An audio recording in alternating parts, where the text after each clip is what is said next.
ಸ್ನೇಹಿತರೆ, ಶ್ರೀರಾಮನ ಕಾರ್ಯದಲ್ಲಿ ಹನುಮ ಮೌನವಾಗಿದ್ದೇಕೆ? ರಾಮ ಕಾರ್ಯದ ಸಂದರ್ಭದಲ್ಲಿ ಹನುಮಂತನಲ್ಲಿದ್ದ ಅಗಾಧ ಶಕ್ತಿಯನ್ನ ಜಾಂಬವಂತ ಆತನಿಗೆ ನೆನಪಿಸಿದ್ದೇಗೆ?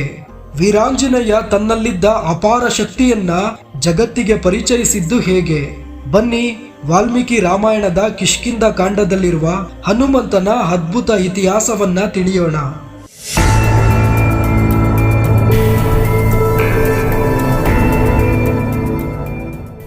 ಸಂಪಾತಿಯಿಂದ ರಾವಣನಿರುವ ಸ್ಥಳದ ಮಾಹಿತಿ ಪಡೆದುಕೊಂಡು ದಕ್ಷಿಣ ಸಮುದ್ರದೆಡೆಗೆ ವಾನರರು ಧಾವಿಸಿದರು. ಆದರೆ ಆ ಸಮುದ್ರ ವಿಶಾಲವಾಗಿ ಭಯಂಕರವಾಗಿತ್ತು. ಆ ಸಮುದ್ರದಲ್ಲಿ ಭಯಾನಕ ಮೊಸಳೆಗಳು, ಸರ್ಪಗಳು, ದಾನವರು, ರಾಕ್ಷಸರೆಲ್ಲರೂ ವಾಸಿಸುತ್ತಿದ್ದರು. ಈ ಸಮುದ್ರ ವಾನರರಿಗೆ ಹಲವಾರು ವಿಧಗಳಲ್ಲಿ ಕಂಡುಬಂದವು.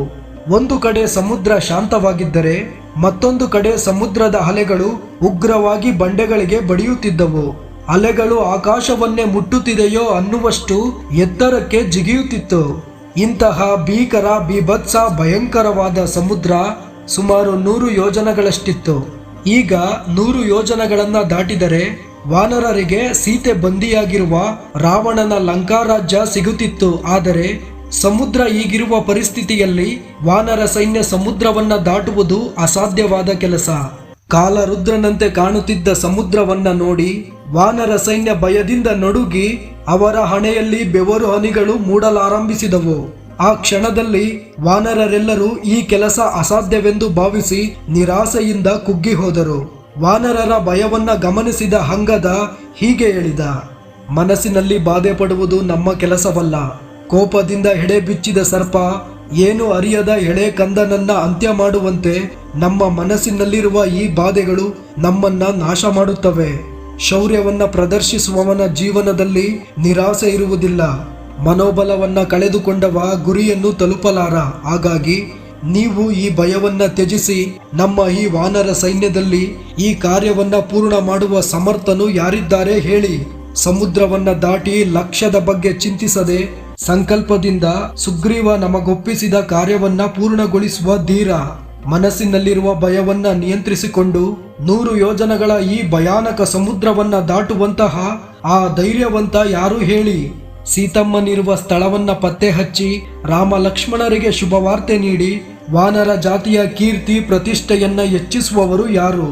ದಕ್ಷಿಣ ದಿಕ್ಕಿನೆಡೆಗೆ ಬಂದಿರುವ ವಾನರರೇ ರಾಮ ಕಾರ್ಯ ಮತ್ತು ರಾಜ ಕಾರ್ಯವನ್ನ ದಿಗ್ವಿಜಯವಾಗಿ ಪೂರ್ಣಗೊಳಿಸಿದರೆಂಬ ಹೆಸರಿನೊಂದಿಗೆ ವಾನರರು ಎಲ್ಲೇ ಕಂಡರೂ ಶ್ರೇಷ್ಠವಾಗಿ ಮಾತನಾಡುವಂತೆ ಮಾಡುವ ವೀರಾದಿ ವೀರರು, ಧೀರಾದಿ ಧೀರರು ಯಾರಿದ್ದೀರಾ ಹೇಳಿ.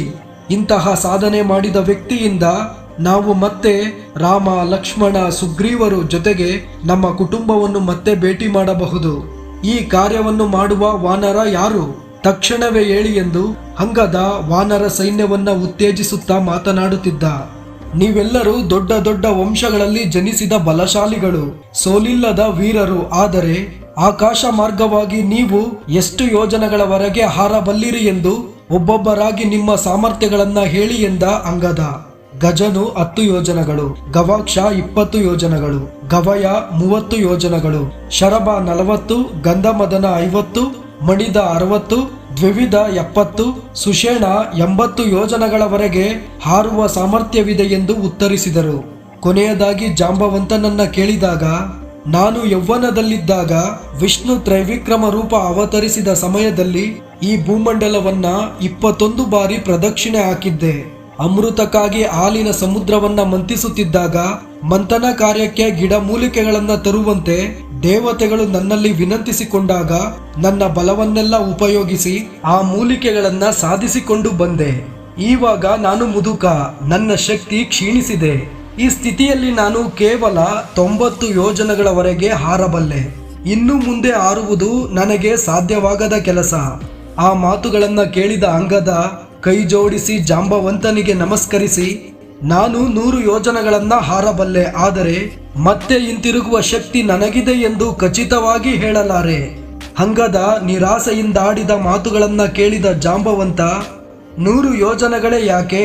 ನೀನು ಮನಸ್ಸು ಮಾಡಿದರೆ 1000 ಯೋಜನಗಳನ್ನ ಪ್ರಯಾಣಿಸಿ ಹಿಂತಿರುಗುವ ಶಕ್ತಿ ನಿನ್ನಲ್ಲಿದೆ. ಆದರೆ ನೀನು ನಾಯಕನ ಸ್ಥಾನದಲ್ಲಿರುವೆ. ಸೇವಕರಿಂದ ಕೆಲಸ ಮಾಡಿಸಿಕೊಳ್ಳಬೇಕೇ ಹೊರತು ನಿನಗೆ ನೀನೇ ಹೋಗಬಾರದು. ಇದು ನಾಯಕ ಮಾಡುವ ಕೆಲಸವಲ್ಲ. ನಮ್ಮಲ್ಲಿ ಯಾರಾದರೊಬ್ಬರು ಈ ಕಾರ್ಯವನ್ನ ಪೂರ್ತಿ ಮಾಡಬೇಕು. ಅಂಗದ, ನಿನ್ನನ್ನ ನಮಗೆ ನಾಯಕನನ್ನಾಗಿ ನೇಮಿಸಿದ್ದಾರೆ. ನಮ್ಮೆಲ್ಲರ ರಕ್ಷಣೆ ನಿನ್ನ ಜವಾಬ್ದಾರಿ. ನಮಗೊಪ್ಪಿಸಿದ ಲಕ್ಷ್ಯಕ್ಕೆ ಬುನಾದಿ ನೀನೇ. ಬುನಾದಿ ಬಲವಾಗಿದ್ದರೆ ಸರಿಯಾದ ಫಲ ಸಿಗುವುದು ಖಚಿತ. ನಿನ್ನಲ್ಲಿ ಒಬ್ಬ ನಾಯಕನಲ್ಲಿರಬೇಕಾದ ಶೌರ್ಯ ಮತ್ತು ಜ್ಞಾನವೆರಡೂ ಇದೆ. ನಿನ್ನ ಭದ್ರತೆಯಲ್ಲಿ ಲಕ್ಷ್ಯವನ್ನ ಹೇಗಾದರೂ ಸಾಧಿಸಿ ಬಿಡುತ್ತೇವೆ. ನೀನು ಈ ದಳಕ್ಕೆ ಮಾತ್ರ ನಾಯಕನಲ್ಲ, ಸಮಸ್ತ ವಾನರ ಸೈನ್ಯಕ್ಕೆ ನಾಯಕನಾಗಬಲ್ಲವನು. ಹೀಗೆ ಜಾಂಬವಂತ ಉತ್ತೇಜಿಸುವ ವಿಧದಲ್ಲಿ ಅಂಗದನಿಗೆ ಆತನ ಜವಾಬ್ದಾರಿಗಳನ್ನ ನೆನಪಿಸುತ್ತಿದ್ದ. ಆಗ ಅಂಗದ, ಒಂದು ಕಡೆ ನಮ್ಮ ಸೈನ್ಯದಲ್ಲಿ ಯಾರೊಬ್ಬರೂ ಹೋಗದೆ ನನಗೆ ನಾನು ಹೋಗದಿದ್ದರೆ ನಾವೆಲ್ಲರೂ ಪ್ರಾಣ ತ್ಯಾಗ ಮಾಡಲು ಸಿದ್ಧರಾಗಬೇಕು. ಲಕ್ಷ್ಯವನ್ನ ಸಾಧಿಸುವುದರಲ್ಲಿ ವಿಫಲರಾದರೆಂದು ವಾನರ ನಾಯಕ ಸುಗ್ರೀವನ ಮುಂದೆ ನಿಲ್ಲಲಾಗದು. ಸುಗ್ರೀವನಿಗೆ ಕರುಣೆ, ಕೋಪ ಇವೆರಡು ಆತನಲ್ಲಿ ಅಪಾರವಾಗಿದೆ. ಅದು ನಮ್ಮೆಲ್ಲರ ವಿನಾಶಕ್ಕೆ ದಾರಿ ತೋರಿಸುವುದು. ಹಾಗಾಗಿ ನಮ್ಮ ಮುಂದಿರುವ ಲಕ್ಷ್ಯವನ್ನ ಯಾವುದಾದರೊಂದು ವಿಧದಲ್ಲಿ ಸಾಧಿಸುವ ಮಾರ್ಗವನ್ನ ನೀವೇ ನಮಗೆ ಸೂಚಿಸಿ ಎಂದು ಅಂಗದ ಜಾಂಬವಂತನನ್ನ ಪ್ರಾರ್ಥಿಸಿದ. ಅಂಗದ, ನಿನಗೊಪ್ಪಿಸಿದ ಲಕ್ಷ್ಯವನ್ನ ಸಾಧಿಸುವ ವೀರನೊಬ್ಬನಿದ್ದಾನೆ. ಆತನೇ ವಾನರ ಶ್ರೇಷ್ಠ ಹನುಮಂತ. ಅಲ್ಲಿ ನೋಡು ಹನುಮಂತನನ್ನ, ಏನು ತಿಳಿಯದವನಂತೆ ಒಂಟಿಯಾಗಿ ಕುಳಿತಿದ್ದಾನೆ. ಅದೇ ಸಮಯದಲ್ಲಿ ಮುಂದೆ ಏನಾಗುವುದೋ ಎಂದು ವಾನರರೆಲ್ಲರೂ ಭಯದಿಂದ ಕುಳಿತುಕೊಂಡಿದ್ರು. ಆಗ ಜಾಂಬವಂತ ಒಂಟಿಯಾಗಿ ಕುಳಿತಿದ್ದ ಹನುಮಂತನ ಬಳಿ ಬಂದು, ಈ ಪ್ರಪಂಚದಲ್ಲಿರುವ ವಾನರಿಗೆಲ್ಲ ಶಕ್ತಿವಂತ, ವೇದ ಜ್ಞಾನವನ್ನ ತಿಳಿದಿರುವ ಹನುಮ, ನೀನೇಕೆ ಹೀಗೆ ಒಂಟಿಯಾಗಿ ಮೌನದಿಂದ ಕುಳಿತಿರುವೆ? ವಾನರ ಪ್ರಮುಖರೆಲ್ಲರೂ ಅವರವರ ಸಾಮರ್ಥ್ಯಗಳನ್ನ ವಿವರಿಸುತ್ತಿದ್ದರೆ ನೀನೇಕೆ ಮಾತನಾಡಲಿಲ್ಲ ಹನುಮ? ಸುಗ್ರೀವನಲ್ಲಿರುವ ಬಲ ನಿನ್ನಲ್ಲೂ ಇದೆ. ರಾಮ ಲಕ್ಷ್ಮಣನಲ್ಲಿರುವ ಶಕ್ತಿ ನಿನ್ನೊಬ್ಬನಲ್ಲಿದೆ. ನೀನು ವಿನತ ಪುತ್ರ ಗರುಡ ದೇವನಿಗೆ ಸರಿಸಮನಾದವನು. ಒಂದು ದಿನ ಸಮುದ್ರದ ದಡದಲ್ಲಿದ್ದ ಸರ್ಪಗಳನ್ನ ಗರುಡ ದೇವ ಭಯಂಕರವಾಗಿ ಬೇಟೆಯಾಡುತ್ತಿದ್ದನ್ನ ಕಂಡೆ. ನಿನ್ನ ಬಾಹುಬಲ ಆತನ ರೆಕ್ಕೆಗಳಲ್ಲಿರುವ ಶಕ್ತಿಗೆ ಸರಿಸಮನಾಗಿದೆ. ನೀನು ಪರಾಕ್ರಮದಲ್ಲಿ ಯಾರಿಗೂ ಕಡಿಮೆ ಇಲ್ಲ. ಸರ್ವ ಜೀವಿಗಳಲ್ಲಿ ನಿನ್ನ ಶಕ್ತಿ, ಜ್ಞಾನ, ಆತ್ಮಬಲ ಶ್ರೇಷ್ಠವಾಗಿದೆ. ಈ ವಿಷಯವನ್ನ ನೀನು ಗುರುತಿಸದೆ ಹೋಗಿರುವೆ. ಹನುಮ, ಒಂದು ಸಮಯದಲ್ಲಿ ಪುಂಜಿಕ ಸ್ಥಳ ಎಂಬ ಸುಂದರವಾದ ಅಪ್ಸರೆ ಇದ್ದಳು. ಆಕೆ ತನಗಿಷ್ಟವಾದ ರೂಪ ಧರಿಸುವ ಇಚ್ಛಾಧಾರಿಣಿ. ಒಂದು ಶಾಪದ ಕಾರಣದಿಂದಾಗಿ ವಾನರ ಸ್ತ್ರೀಯಾಗಿ ಭೂಲೋಕದಲ್ಲಿ ಅಂಜನಾ ಎಂಬ ಹೆಸರಿನೊಂದಿಗೆ ಕುಂಜರ ಎಂಬ ವಾನರನ ಪುತ್ರಿಯಾಗಿ ಜನಿಸಿ ಕೇಸರಿ ಎಂಬ ವಾನರ ವೀರನನ್ನ ವಿವಾಹವಾದಳು. ಅಂಜನಾದೇವಿ ನೋಡೋಕೆ ಸುಂದರವಾದ ಆಭರಣ, ಹೂಮಾಲೆಗಳನ್ನ ಧರಿಸಿ ಬೆಟ್ಟದ ಪ್ರಾಂತ್ಯಗಳಲ್ಲಿ ವಿಹರಿಸುತ್ತಿದ್ದಳು. ಒಂದು ದಿನ ಸಂಜೆಯ ವೇಳೆ ಅಂಜನಾದೇವಿ ಪರ್ವತದ ಶಿಖರದ ಮೇಲಿದ್ದಾಗ ವಾಯುದೇವ ಆಕೆಯ ಸೌಂದರ್ಯಕ್ಕೆ ಮೋಹಿತನಾಗಿ ಗಾಳಿಯ ರೂಪದಲ್ಲಿ ಆಕೆಯನ್ನ ಅಪ್ಪಿಕೊಂಡ. ಇದನ್ನ ಗಮನಿಸಿದ ಅಂಜನಾದೇವಿ, ಪತಿಧರ್ಮ ಅನುಸರಿಸುತ್ತಿರುವ ನನ್ನನ್ನ ಅಪ್ಪಿಕೊಂಡ ಆ ದುಷ್ಟ ಯಾರೆಂದು ಕೋಪದಿಂದ ಕೂಗಿದಳು. ಆಗ ವಾಯುದೇವ ಪ್ರತ್ಯಕ್ಷನಾಗಿ, ಅಂಜನಾ, ಭಯಪಡಬೇಡ. ನೀನು ಅನುಸರಿಸುತ್ತಿರುವ ಪತಿಧರ್ಮವೆಂಬ ಕೀರ್ತಿಯನ್ನ ನಾಶ ಮಾಡಲು ಅಥವಾ ನಿನಗೆ ತೊಂದರೆ ನೀಡಲು ನಾನು ಬಂದಿಲ್ಲ. ದೇವತೆಗಳು ನಿರ್ಣಯಿಸಿದ ಒಂದು ಕಾರ್ಯಕ್ಕೆ ತೇಜೋವಂತನಾದ ದೈವಿಕ ಶಕ್ತಿಯುಳ್ಳ ವ್ಯಕ್ತಿ ವಾನರನಾಗಿ ಜನಿಸುವ ಅವಸರವಿದೆ. ನೀನು ವಾನರ ಸ್ತ್ರೀಯಾಗಿರುವ ಕಾರಣ ಇದು ನಿನ್ನಿಂದಲೇ ಸಾಧ್ಯ. ನನ್ನ ತೇಜಸ್ಸನ್ನ ಮನಸ್ಸಿನ ಮೂಲಕ ನಿನ್ನ ಗರ್ಭ ಪ್ರವೇಶಿಸುವಂತೆ ಮಾಡುವೆ. ಅದರಿಂದಾಗಿ ನೀನು ದೈವಾಂಶ ಸ್ವರೂಪನಾದ ಪುತ್ರನಿಗೆ ಜನ್ಮ ನೀಡಲಿರುವೆ. ಆತ ನನಗೆ ಸಮನಾದ ವೇಗ, ಬುದ್ಧಿ, ವೀರ, ಪರಾಕ್ರಮವನ್ನ ಹೊಂದುವನು. ಎಲ್ಲದಕ್ಕೂ ಅತಿ ಮುಖ್ಯವಾಗಿ ಭವಿಷ್ಯದಲ್ಲಿ ನಡೆಯುವ ರಾಮ ಕಾರ್ಯಕ್ಕೆ ಅತಿ ದೊಡ್ಡ ಸಹಾಯ ಮಾಡುವನು. ಆತನಿಂದ ಶ್ರೀರಾಮನ ಕೀರ್ತಿ ವಿಶ್ವದೆಲ್ಲೆಡೆ ಪ್ರಸಿದ್ಧಿ ಹೊಂದುವುದು. ವಾಯುದೇವನ ಮಾತುಗಳನ್ನ ಕೇಳಿ ಹನುಮನಿಗೆ ಜನ್ಮ ನೀಡುವ ಮಹತ್ ಕಾರ್ಯಕ್ಕೆ ಅಂಗೀಕರಿಸಿದಳು ಅಂಜನಾದೇವಿ. ಕೂಡಲೇ ವಾಯುದೇವ ತನ್ನ ತೇಜಸ್ಸನ್ನ ಮನಸ್ಸಿನ ಮೂಲಕ ಅಂಜನಾದೇವಿಯ ಗರ್ಭದಲ್ಲಿಟ್ಟ. ಮಕ್ಕಳ ಜನನಕ್ಕಾಗಿ ಮನುಷ್ಯರಲ್ಲಿ ಸಹಜವಾಗಿ ನಡೆಯುವಂತ ಲೈಂಗಿಕ ಸಂಭೋಗದಂತೆ ವಾಯುದೇವ ಮತ್ತು ಅಂಜನಾದೇವಿಯ ನಡುವೆ ಲೈಂಗಿಕ ಸಂಭೋಗ ನಡೆಯಲಿಲ್ಲ. ಒಂದು ದೇವತಾ ಶಕ್ತಿಯನ್ನ ಭಕ್ತಿಯಿಂದ ಪ್ರಾರ್ಥಿಸಿಕೊಳ್ಳುತ್ತಾ ಆ ದೇವತೆಯ ತೇಜಸ್ಸನ್ನ ಮನಸ್ಸಿನ ಮೂಲಕ ತನ್ನ ಗರ್ಭದೊಳಗೆ ಪ್ರವೇಶಿಸಿಕೊಂಡು ಮಕ್ಕಳಿಗೆ ಜನ್ಮ ನೀಡುವ ಒಂದು ಪ್ರಕ್ರಿಯೆ. ನಮ್ಮ ಪುರಾಣ ಕಥೆಗಳಲ್ಲಿ ಈ ರೀತಿ ಮಕ್ಕಳಿಗೆ ಜನ್ಮ ನೀಡಿದಂತಹ ಸಾಕಷ್ಟು ಉದಾಹರಣೆಗಳಿವೆ. ಈ ವಿಧವಾಗಿ ಜಾಂಬವಂತ ಹನುಮಂತನ ಜನ್ಮ ರಹಸ್ಯದ ಬಗ್ಗೆ ಹೇಳುತ್ತಾ, ಹನುಮ, ನೀನು ಚಿಕ್ಕವನಿದ್ದಾಗ ಒಂದು ದಿನ ಆಕಾಶದಲ್ಲಿ ಸೂರ್ಯನನ್ನ ನೋಡಿ ಹಣ್ಣೆಂದು ಭ್ರಮಿಸಿ ತಕ್ಷಣವೇ ನೀನು ಆಕಾಶದೆಡೆಗೆ ಜಿಗಿದು ಸೂರ್ಯನ ಸಮೀಪ ಧಾವಿಸಿ ಬಿಟ್ಟೆ. ಆಗ ಸೂರ್ಯನ ಶಕ್ತಿ ನಿನ್ನನ್ನ ಮರಳಿ ಭೂಮಿಯೆಡೆಗೆ ಎಸೆದು ಬಿಡ್ತು. ಅದಕ್ಕೆ ನೀನು ಬಹಳ ನೊಂದುಕೊಂಡೆ. ಹಾಗಾಗಿಯೂ ನೀನು ನಿನ್ನ ಶಕ್ತಿಯನ್ನ ಒಗ್ಗೂಡಿಸಿ ಸೂರ್ಯನೆಡೆಗೆ ಮರಳಿ ಧಾವಿಸಿದೆ. ಈ ದೃಶ್ಯವನ್ನ ಗಮನಿಸಿದ ಇಂದ್ರ ತನ್ನ ವಜ್ರಾಯುಧದಿಂದ ನಿನ್ನ ಮೇಲೆ ದಾಳಿ ನಡೆಸಿದಾಗ ನೀನು ಒಂದು ಶಿಖರದ ಮೇಲೆ ನೆಲಕ್ಕುರುಳಿದೆ. ವಜ್ರಾಯುಧದ ದಾಳಿಯಿಂದ ನಿನ್ನ ಎಡದವಡೆ ಸ್ಫೋಟವಾಯಿತು. ವಜ್ರಾಯುಧದಿಂದ ನಿನ್ನ ದವಡೆಗಳು ಹೊಡೆತ ತಿಂದಿದ್ದಕ್ಕೆ ವಿಶೇಷವಾಗಿ ಉದ್ದೇಶಿಸುತ್ತಾ ಹನುಮ ಎಂಬ ಹೆಸರು ಇಂದ್ರನಿಂದ ನಿನಗೆ ದಕ್ಕಿದೆ. ನಿನ್ನ ಸ್ಥಿತಿಯನ್ನು ನೋಡಿದ ವಾಯುದೇವ ಕೋಪದಿಂದ ಕೆಂಡಾಮಂಡಲನಾಗಿ ಸಮಸ್ತ ಲೋಕದ ವಾಯು ಪ್ರವಾಹವನ್ನ ನಿಲ್ಲಿಸಿಬಿಟ್ಟ. ಇದರಿಂದಾಗಿ ದೇವತೆಗಳೆಲ್ಲರೂ ಭಯಭೀತರಾದರು. ವಾಯುವಿಲ್ಲದೆ ವಿಶ್ವಕ್ಕೆ ದಿಕ್ಕು ತೋಚದಂತಾಯಿತು. ವಿವಿಧ ಲೋಕಾಧಿಪತಿಗಳು ವಾಯುದೇವನ ಬಳಿ ಬಂದು ಆತನನ್ನ ಶಾಂತಗೊಳಿಸಿ ಆತನ ಪುತ್ರನಾದ ಹನುಮನಿಗೆ ವಿವಿಧ ವರಗಳನ್ನ ನೀಡಿ ಆಶೀರ್ವದಿಸಿದರು. ವಿಶ್ವದ ಯಾವುದೇ ಆಯುಧಗಳು ನಿನ್ನನ್ನ ಬಂಧಿಸಲು ಅಥವಾ ಅಂತ್ಯ ಮಾಡಲು ಸಾಧ್ಯವಿಲ್ಲವೆಂದು ಬ್ರಹ್ಮದೇವ ವರ ನೀಡಿದ. ವಜ್ರಾಯುಧದಿಂದ ಗಾಯಗೊಂಡರೂ ಹನುಮನ ಪ್ರಾಣ ಹೋಗದಿರುವುದನ್ನ ನೋಡಿ ಇಂದ್ರದೇವ ಆಶ್ಚರ್ಯದಿಂದ ಸಂತೋಷನಾಗಿ, ನೀನು ಕೋರಿಕೊಂಡಾಗ ಮಾತ್ರವೇ ನಿನಗೆ ಮರಣ ಸಂಭವಿಸಲಿ ಎಂಬ ಇಚ್ಛಾಮರಣ ವರ ನೀಡಿದ ಇಂದ್ರದೇವ. ಆ ವಿಧವಾಗಿ ನಿನಗೆ ವಾಯುದೇವನಿಗೆ ಸಮನಾದ ಶಕ್ತಿ ದೊರೆತಿದೆ. ಅದರ ಜೊತೆಯಾಗಿ ವೀರ ಪರಾಕ್ರಮಿಯಾದ ಕೇಸರಿಯ ಅಂಶವು ನಿನ್ನಲ್ಲಿದೆ. ಇಂತಹ ಶಕ್ತಿಗಳಿರುವ ನೀನು ನಮ್ಮ ಲಕ್ಷ್ಯವನ್ನ ಸಾಧಿಸುವ ಏಕೈಕ ಸಮರ್ಥ.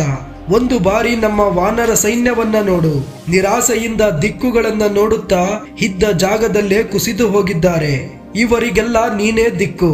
ಹನುಮ, ಎದ್ದೇಳು. ಸಮುದ್ರವನ್ನ ದಾಟಿ ಸೀತಮ್ಮನಿರುವ ಸ್ಥಳವನ್ನ ತಿಳಿದುಕೊಂಡು ಬಾ. ದಕ್ಷಿಣ ದಿಕ್ಕಿನೆಡೆಗೆ ಬಂದಿರುವ ಈ ವಾನರ ಸೈನ್ಯ ನಿನ್ನ ವೀರತ್ವವನ್ನ ಇಂದು ನೋಡಲಿದೆ. ವಿಷ್ಣುವಿನ ತ್ರೈವಿಕ್ರಮ ರೂಪಕ್ಕೆ ಸಮನಾಗಿರುವ ನಿನ್ನ ರೂಪವನ್ನ ಅವತರಿಸಿ ಲಕ್ಷ್ಯವನ್ನ ಪೂರ್ಣಗೊಳಿಸು. ಹೀಗೆ ಹನುಮಂತ ಮರೆತು ಹೋದ ತನ್ನ ಶಕ್ತಿ ಸಾಮರ್ಥ್ಯಗಳನ್ನ ಜಾಂಬವಂತ ಆತನಿಗೆ ನೆನಪಿಸಿದ. ಜಾಂಬವಂತನ ಮಾತುಗಳನ್ನ ಕೇಳಿದ ವಾಯುಪುತ್ರ ಹನುಮ ಒಂದೇ ಸಾರಿ ಭಾರಿ ಆಕಾರಕ್ಕೆ ಬದಲಾಗಲು ಆರಂಭಿಸಿದ. ಹನುಮಂತನ ಆಕಾರ ಎತ್ತರಕ್ಕೆ ಬೆಳೆಯುತ್ತಿದ್ದರೆ ಸುತ್ತ ನೆರೆದಿದ್ದ ವಾನರರು ತಲೆ ಎತ್ತಿ ಆಶ್ಚರ್ಯದಿಂದ ನೋಡುತ್ತಿದ್ದರು. ಸಿಂಹ ನಿದ್ರೆಯಿಂದೆದ್ದು ತನ್ನನ್ನು ತಾನು ಸಾವರಿಸಿಕೊಂಡು ಹೊರಗೆ ಬರುವುದಕ್ಕೂ ಮುಂಚೆ ಗರ್ಜಿಸುವಂತೆ ಹನುಮಂತ ತನ್ನ ಆಕಾರ ಹೆಚ್ಚಾದ ಮೇಲೆ ಒಂದು ಬಾರಿ ಗಟ್ಟಿಯಾಗಿ ಗರ್ಜಿಸಿದ. ಹನುಮನ ದಿವ್ಯ ಆಕಾರವನ್ನ ನೋಡಿದ ವಾನರರು ಲಕ್ಷ್ಯವನ್ನ ಸಾಧಿಸಲು ವಾನರನೊಬ್ಬ ಬಂದನೆಂದು ಜಯಘೋಷಗಳನ್ನ ಕೂಗುತ್ತಿದ್ದರು. ಹನುಮನ ಮುಖ ಕುಲುಮೆಯ ಬೆಂಕಿಯಲ್ಲಿ ಕಾದ ಕಬ್ಬಿಣದಂತೆ ಗಾಢ ಕೆಂಪಾಗಿ ದಗದಗನೆ ಪ್ರಜ್ವಲಿಸುತ್ತಿತ್ತು. ಆತನ ಮುಖದಲ್ಲಿದ್ದ ತೇಜಸ್ಸು ಹೊಗೆಯಿಲ್ಲದ ಅಗ್ನಿ ಜ್ವಾಲೆಯನ್ನ ನೆನಪಿಸುತ್ತಿತ್ತು. ಅಲ್ಲಿದ್ದ ವಾನರ ಪ್ರಮುಖರ ಮನೋಬಲವನ್ನ ದ್ವಿಗುಣಗೊಳಿಸುವ ವಿಧದಲ್ಲಿ ತನ್ನ ಬಲದಿಂದ ತಾನು ಮಾಡಲಿರುವ ಕಾರ್ಯಗಳನ್ನ ಹೀಗೆ ಹೇಳಿದ. ವಾಯುದೇವನ ಶಕ್ತಿಗೆ ಪರಿಮಿತಿ ಇಲ್ಲ. ಆತ ಆಕಾಶವೆಲ್ಲ ವಿಹರಿಸುವನು. ಆತನ ಪುತ್ರನಾದ ನನ್ನಲ್ಲೂ ಕೂಡ ಅದೇ ವೇಗ ಸಾಮರ್ಥ್ಯವಿದೆ. ಆಕಾಶವನ್ನ ಮುಟ್ಟುತ್ತಿದೆಯೋ ಎಂಬುವಷ್ಟು ಎತ್ತರವಿರುವ ಮೇರು ಪರ್ವತವನ್ನ ಕೆಲವು ಸಾವಿರ ಬಾರಿ ಪ್ರದಕ್ಷಿಣೆ ಹಾಕಬಲ್ಲೆ. ನನ್ನ ಬಾಹುಬಲದಿಂದ ಸಮುದ್ರಕ್ಕೆ ಧುಮುಕಿದರೆ ಸಮುದ್ರದ ನೀರೆಲ್ಲ ಹೊರಕ್ಕೆ ಪ್ರವಾಹದಂತೆ ಹರಿದು ಭೂಮಿಯೆಲ್ಲ ಜಲಮಯವಾಗುತ್ತದೆ. ನನ್ನ ತೊಡೆಗಳ ಬಲದಿಂದ ಗುದ್ದಿದರೆ ದೊಡ್ಡ ದೊಡ್ಡ ಮೊಸಳೆಗಳು ಪ್ರಾಣ ಕಳೆದುಕೊಳ್ಳುತ್ತವೆ. ವಿನತ ಪುತ್ರ ಗರುಡದೇವ ಆಕಾಶದಿಂದ ಸಮುದ್ರಕ್ಕೆ ಧುಮುಕಿ ಆತನಿಗೆ ಆಹಾರವಾದ ಸರ್ಪಗಳನ್ನ ತೆಗೆದುಕೊಂಡು ಹೊರಡುವಾಗ ಸಾವಿರ ಬಾರಿ ಆತನ ಸುತ್ತ ತಿರುಗಿ ಬರಬಲ್ಲೆ. ನಾನು ಪ್ರಯಾಣಿಸುವ ವೇಗಕ್ಕೆ ಭೂಮಿ ಕಂಪಿಸುತ್ತದೆ. ನನ್ನ ಬಾಲದಿಂದ ಪರ್ವತಗಳಿಗೆ ಹೊಡೆದರೆ ಪರ್ವತಗಳೇ ತುಂಡು ತುಂಡುಗಳಾಗಿ ಹೊಡೆದು ಹೋಗುತ್ತವೆ. ನಾನು ಆಕಾಶದಲ್ಲಿ ಹಾರುತ್ತಿದ್ದರೆ ದೊಡ್ಡ ದೊಡ್ಡ ಮರಗಳೆಲ್ಲ ಬುಡ ಸಮೇತ ಕಿತ್ತು ನನ್ನ ಹಿಂದೆಯೇ ಬಂದು ಬಿಡುತ್ತವೆ. ಹಾಗೆ ನಾನು ಆಕಾಶದಲ್ಲಿ ಹಾರುತ್ತಿದ್ದರೆ ನನ್ನ ವೇಗ ಅತಿ ಭಯಂಕರವಾಗಿರುತ್ತದೆ. ಆಕಾಶದಲ್ಲಿ ಹಾರುತ್ತಿದ್ದಾಗ ನಾನು ಯಾರಿಗೂ ಕಾಣುವುದಿಲ್ಲ. ನಾನು ಭೂಮಿಗೆ ಇಳಿದಾಗ ಮಾತ್ರವೇ ಜೀವಿಗಳು ನನ್ನನ್ನ ಕಾಣಬಹುದು. ನನ್ನ ಆಕಾರವನ್ನ ಮೇರು ಪರ್ವತದಷ್ಟು ಎತ್ತರ ಹೆಚ್ಚಿಸಿಕೊಳ್ಳಬಲ್ಲೆ. ಗರುಡದೇವ ಮತ್ತು ವಾಯುದೇವರಿಬ್ಬರು ಮಾತ್ರ ನನ್ನ ವೇಗವನ್ನ ತಡೆದುಕೊಳ್ಳಬಲ್ಲರು. ಕ್ಷಣಕಾಲದಲ್ಲೇ ಆಕಾಶವನ್ನ ಸುತ್ತಿ ಬೆಂಕಿಯಂತೆ ಬಂದು ಭೂಮಿ ಮೇಲೆ ನಿಲ್ಲುವೆ. ನಾನು ಸಮುದ್ರದ ಮೇಲೆ ಧುಮುಕಿದಾಗ ನನ್ನ ಆಕಾರ 3 ಹೆಜ್ಜೆಗಳನ್ನಿಟ್ಟ ವಿಷ್ಣು ಮೂರ್ತಿಯ ರೂಪದಂತಿರುತ್ತದೆ. ವಾನರರೇ, ನೀವೆಲ್ಲರೂ ಸಂತೋಷ ಪಡಿ. ನನ್ನ ಬುದ್ಧಿವಂತಿಕೆ, ಆಲೋಚನೆ, ಪ್ರಯತ್ನಗಳೊಂದಿಗೆ ಸೀತಮ್ಮನನ್ನ ನೋಡಿ ಬರುತ್ತೇನೆ. ವಾಯುವಿನ ಬಲದಿಂದ ಗರುಡನ ಗಮನದಂತೆ 10,000 ಯೋಜನೆಗಳನ್ನಾದರೂ ಸಹ ಪ್ರಯಾಣಿಸಿ ಬಿಡುತ್ತೇನೆ. ನನ್ನ ವೀರತ್ವದಿಂದ ಇಂದ್ರನ ಕೈಯಲ್ಲಿರುವ ವಜ್ರಾಯುಧವನ್ನ, ಹಾಗೆಯೇ ಬ್ರಹ್ಮನ ಕೈಯಲ್ಲಿರುವ ಅಮೃತವನ್ನೇ ತೆಗೆದುಕೊಂಡು ಬರುವೆ. ಅವಸರವಿದ್ದರೆ ಲಂಕಾಪಟ್ಟಣವನ್ನೇ ಇಲ್ಲಿಗೆ ತಂದು ಬಿಡುತ್ತೇನೆ. ವಾನರ ವೀರರೇ, ನೀವೆಲ್ಲರೂ ಧೈರ್ಯದಿಂದಿರಿ.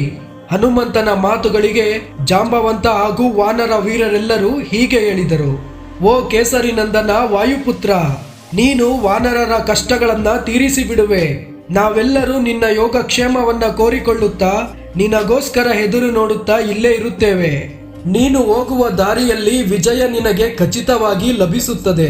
ಋಷಿಗಳು, ವೃದ್ಧರು, ಹಿರಿಯರೆಲ್ಲರ ಆಶೀರ್ವಾದದಿಂದ ನೀನು ಸಮುದ್ರವನ್ನ ಲಂಘಿಸುವೆ. ಹನುಮ, ನಮ್ಮೆಲ್ಲರ ಜೀವನ ನಿನ್ನ ಮೇಲೆಯೇ ಆಧಾರವಾಗಿದೆ. ವಾನರರ ಮಾತುಗಳನ್ನ ಕೇಳಿಸಿಕೊಂಡ ಹನುಮಂತ ಪ್ರಸನ್ನನಾಗಿ, ನಾನಿನ್ನ ಹೊರಡುವೆ. ಈ ಪರ್ವತವೆಲ್ಲ ಬಂಡೆ ಕಲ್ಲುಗಳು ಮತ್ತು ಶಿಖರಗಳಿಂದ ಆವೃತವಾಗಿದೆ. ನಾನು ಇಲ್ಲಿಂದ ಹಾರಿದರೆ ಈ ಬಂಡೆಗಳೆಲ್ಲ ನಿಮ್ಮ ಮೇಲೆಯೇ ಬೀಳುವ ಸಾಧ್ಯತೆ ಇದೆ. ಹಾಗಾಗಿ ಮಹೇಂದ್ರ ಪರ್ವತ ಎಷ್ಟೋ ದೊಡ್ಡದಾಗಿ ಸ್ಥಿರವಾಗಿದೆ. ಅಲ್ಲಿ ನನ್ನ ಕಾಲಿಟ್ಟು ಹಾರಿದರೆ ಜಾಗೃತವಾಗಿ ಲಂಘಿಸುವೆ ಎಂದು ಹೇಳಿ ಮಹೇಂದ್ರ ಪರ್ವತದೆಡೆಗೆ ಬಂದ. ಮಹೇಂದ್ರ ಪರ್ವತದಲ್ಲಿ ವಿಧ ವಿಧವಾದ ಮರ ಗಿಡಗಳಿವೆ. ಅವುಗಳ ಸುತ್ತ ಬಹಳಷ್ಟು ಸಿಂಹ, ಹುಲಿಗಳು ತಿರುಗುತ್ತಿವೆ. ಅವುಗಳ ಜೊತೆ ಮದಗಜಗಳು ಸಂಚರಿಸುತ್ತಿವೆ. ಜಲಾಶಯದಲ್ಲಿ ನಾನಾ ವಿಧವಾದ ಪಕ್ಷಿಗಳು ಈಜಾಡುತ್ತಿವೆ. ಇಷ್ಟೊಂದು ಅಂದವಾಗಿರುವ ಮಹೇಂದ್ರ ಪರ್ವತದಲ್ಲಿ ಒಂದು ಎತ್ತರದ ಶಿಖರವನ್ನ ಆಯ್ಕೆ ಮಾಡಿಕೊಂಡು ಕಾಲಿನಿಂದ ಆ ಪರ್ವತವನ್ನ ತುಳಿದು ಒಂದು ಸಾರಿ ಗಟ್ಟಿಯಾಗಿ ಗರ್ಜಿಸಿ ಆಕಾಶದೆಡೆಗೆ ಹಾರಿದ. ಹನುಮನ ಕಾಲಿನ ಒತ್ತಡಕ್ಕೆ ಮಹೇಂದ್ರ ಪರ್ವತದ ಬಂಡೆಗಳೆಲ್ಲ ಜಲಾಶಯಕ್ಕೆ ಉರುಳಿದವು. ಹಾಗೆಯೇ ಕಾಡಿನ ಮೃಗಗಳೆಲ್ಲ ಭಯದಿಂದ ಓಡಿದವು. ಪಕ್ಷಿಗಳೆಲ್ಲ ಚೆಲ್ಲಾಪಿಲ್ಲಿಯಾಗಿ ಹಾರಿದವು. ಪರ್ವತವೇ ಉರುಳಿ ಹೋಯ್ತೆಂದು ಬಿಲದಲ್ಲಿದ್ದ ಸರ್ಪಗಳೆಲ್ಲ ಹೊರಬಂದವು. ಋಷಿಗಳೆಲ್ಲರೂ ಹೆದರಿ ಮಹೇಂದ್ರ ಪರ್ವತವನ್ನ ಬಿಟ್ಟು ಬೇರೆ ಪ್ರದೇಶಗಳಿಗೆ ಹೊರಟು ಹೋದರು. ಹನುಮಂತ ಮಹೇಂದ್ರ ಪರ್ವತದಿಂದ ಲಂಘಿಸಿದ ಮೇಲೆ ಅಲ್ಲಿರುವ ಸ್ಥಿತಿಗತಿಗಳೇ ಬದಲಾದವು. ಬಾಹುಬಲ, ಮನೋಬಲ, ಆತ್ಮಬಲವನ್ನ ತನ್ನ ಆಯುಧಗಳನ್ನಾಗಿ ಮಾಡಿಕೊಂಡು ಸೀತಮ್ಮನಿರುವ ಸ್ಥಳವನ್ನ ಪತ್ತೆ ಹಚ್ಚಲು ಪವನಪುತ್ರ ಹನುಮ ಲಂಕಾಪಟ್ಟಣಕ್ಕೆ ತೆರಳಿದ. ಏನೇ ಆಗಲಿ, ಸೀತಮ್ಮನನ್ನ ಖಚಿತವಾಗಿಯೂ ಭೇಟಿಯಾಗಿ ರಾಮ ಕಾರ್ಯವನ್ನ ದಿಗ್ವಿಜಯವಾಗಿ ಪೂರ್ಣಗೊಳಿಸುವೆ ಎಂಬ ಸಂಕಲ್ಪದೊಂದಿಗೆ ಅಂಜನ ಪುತ್ರ ಹನುಮ ಹೊರಟೇ ಬಿಟ್ಟ. ರಾಮಾಯಣದಲ್ಲಿರುವ ಈ ಘಟ್ಟ ಮನುಷ್ಯರು ಗುರುತಿಸಲೇಬೇಕಾದ ಒಂದು ವಿಷಯವನ್ನ ತಿಳಿಸುತ್ತದೆ. ಈಗಿನ ಕಾಲದಲ್ಲಿ ಶಾಪಗಳಿರುವುದಿಲ್ಲ, ಆದರೆ ಹನುಮ ತನ್ನ ಶಕ್ತಿಗಳನ್ನ ತಾನೇ ಗುರುತಿಸಲಾಗದಂತೆ ನಾವು ಕೂಡ ನಮ್ಮಲ್ಲಿರುವ ಶಕ್ತಿ ಸಾಮರ್ಥ್ಯಗಳನ್ನ ಗುರುತಿಸದೆ ತೆಗೆದುಕೊಳ್ಳಬೇಕಾದ ನಿರ್ಧಾರಗಳನ್ನ ಸರಿಯಾದ ಸಮಯಕ್ಕೆ ತೆಗೆದುಕೊಳ್ಳದೆ ಇದ್ದ ಸ್ಥಿತಿಯಲ್ಲೇ ಕುಸಿದು ಹೋಗುತ್ತೇವೆ. ಲಕ್ಷ್ಯವನ್ನ ಸಾಧಿಸಲು ಹನುಮಂತನಂತೆ ನಮ್ಮೆಲ್ಲರಿಗೂ ಸಂಕಲ್ಪ ಶಕ್ತಿ ಅವಸರವಿದೆ. ಅದರ ಜೊತೆಗೆ ಈ 3 ಸಾಧನಗಳು ನಮ್ಮ ಜೀವನದಲ್ಲಿ ಅತಿ ಮುಖ್ಯವಾದದ್ದು. ಶಾರೀರಿಕ ಶಕ್ತಿ, ಮನೋಬಲ ಶಕ್ತಿ, ಆತ್ಮಬಲ ಶಕ್ತಿ. ಸರಿಯಾದ ಆಹಾರ ಮತ್ತು ದೈಹಿಕ ವ್ಯಾಯಾಮಗಳಿಂದ ಶಾರೀರಿಕ ಶಕ್ತಿ ಅಭಿವೃದ್ಧಿ ಹೊಂದುವುದು. ಉತ್ತಮ ಆಲೋಚನೆಗಳು ಮತ್ತು ಧನಾತ್ಮಕ ಮಾತುಗಳಿಂದ ಮನೋಬಲ ವೃದ್ಧಿಸುವುದು. ಸರಿಯಾದ ಜ್ಞಾನದಿಂದ ಆತ್ಮಬಲ ಹೆಚ್ಚುವುದು. ಈ 3 ಸಾಧನಗಳ ಬಗ್ಗೆ ಯಾರು ಗಮನ ಹರಿಸುವರೋ ಅಂತಹ ವ್ಯಕ್ತಿಗಳು ಲಕ್ಷ್ಯವನ್ನ ತಲುಪುವುದು ಖಚಿತ. ಇದಿಷ್ಟು ಹನುಮಂತನಿಂದ ನಾವು ಕಲಿತುಕೊಳ್ಳಲೇಬೇಕಾದ ವಿಷಯವಿದು. ಮುಂದಿನ ಸಂಚಿಕೆಯಲ್ಲಿ ಮತ್ತೆ ಭೇಟಿಯಾಗೋಣ. ಎಲ್ಲರಿಗೂ ಶುಭವಾಗಲಿ.